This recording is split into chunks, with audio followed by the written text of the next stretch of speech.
Nominee Air Force General Michael Hayden met with senators today on Capitol Hill. His confirmation hearing starts next Thursday. He visited Nebraska Senator Chuck Hagel, and they spoke to reporters for just under 10 minutes.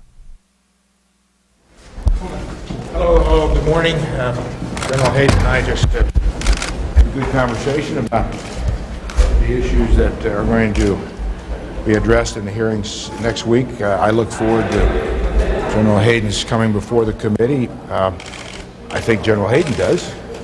It'll give General Hayden an opportunity to answer some tough questions and inform and educate, explain. That's what hearings are about. And with that, thank you, sir, for coming by, and I'll look forward to seeing you next week. See you next Thursday. Yeah. Thank you. Does General Hayden, excuse me. I was just a sergeant. I'm sorry. I am intimidated around General. Let me start that all over again. Does General Hayden have your support? He does have my support. I think he is the right choice. I think it's a wise choice. That doesn't mean that I'll go easy with him and on him with questions. He's going to get tough questions. He knows that. He wants tough questions. But he has my support. And I, again, think at a very critical time of the history of the CIA in the intelligence community in this country, he is exactly the kind of professional that we need to be taking on this big job.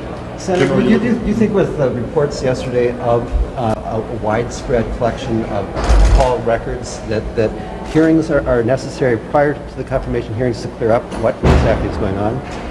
Well, I think hearings will be held. Senator Specter has talked about bringing some of the telephone company executives before the Judiciary Committee. I think that's appropriate.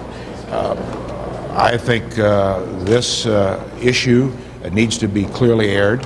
The American people need to have confidence in their government and their government's agencies, and know that not only are we protecting the rights enshrined in the Constitution, but we are protecting the security interests of this country. Should those hearings precede the confirmation hearings? Oh, I don't think so. I think we need to get a new CIA director in place, and we need to have those hearings. And I'm glad that we're having those hearings next week. Senator, is there a good balance now between protecting rights of privacy and domestic concerns?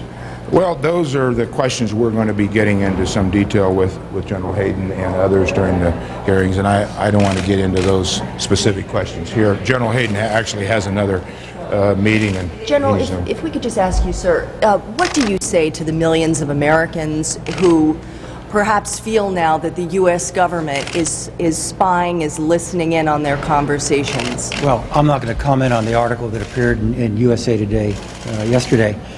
Let me say once again, though, that everything that the agency has done has been lawful.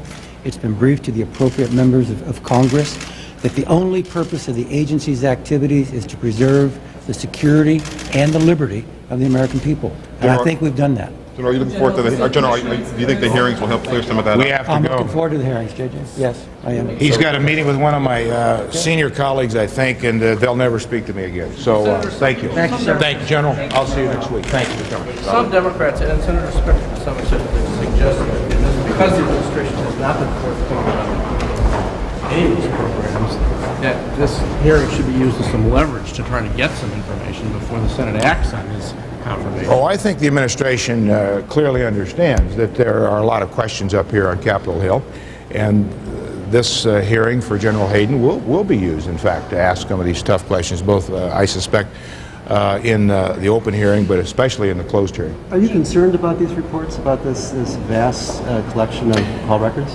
Yes, I am concerned about it. We want information, and we will ask the questions, and we'll get the answers. Are you concerned about the legality of it, or? Well, I'm concerned about all of it. I need to understand, I think like all of us, why did they do it? Who did it? What's the end product? What are the consequences? What could happen? Who controls it? Who sees this information?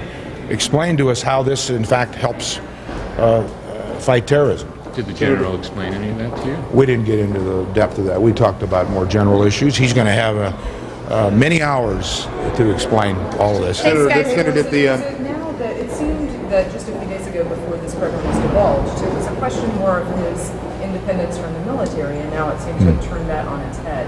Is there still a question for you of his independence from Secretary Rumsfeld? General Hayden has a very clear record on speaking his mind to the Secretary of Defense.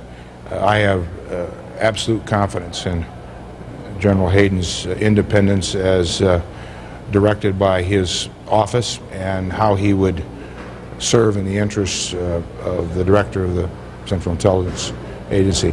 I think he is one of the finest officers we have in our government. I think he is one of the most experienced intelligence officers, maybe the most experienced. I have never heard one question about integrity, character, straightforwardness, and that is an essential part of this job, and I mentioned that to him. To follow up, for appearances, should he resign as a military? I don't think so. If he believes, once he is confirmed and on the job, and I believe he will be, and I will support him, if that is inhibiting his relationship with the people that he leads, then he'll need to make that call. But this is not an unprecedented event.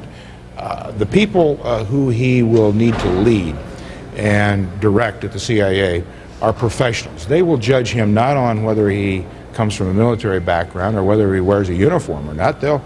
They will judge him on the criteria of leadership. Is he capable? Is he honest? Is he able? And can he lead?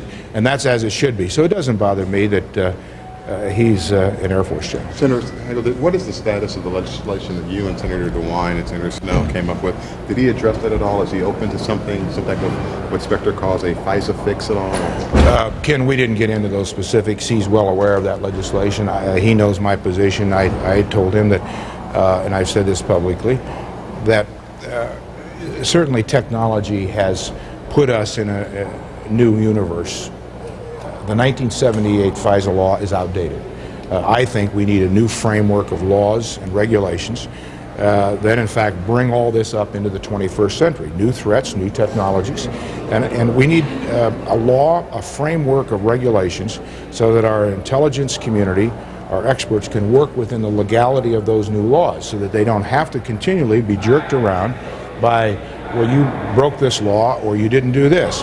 Let them do their jobs, but we owe that to them, the policymakers. We need to come up with a new law that gives them a framework of legality to work within so that there is very clear understanding of the efforts that they're making on behalf of the security interests of this country, that it's legal.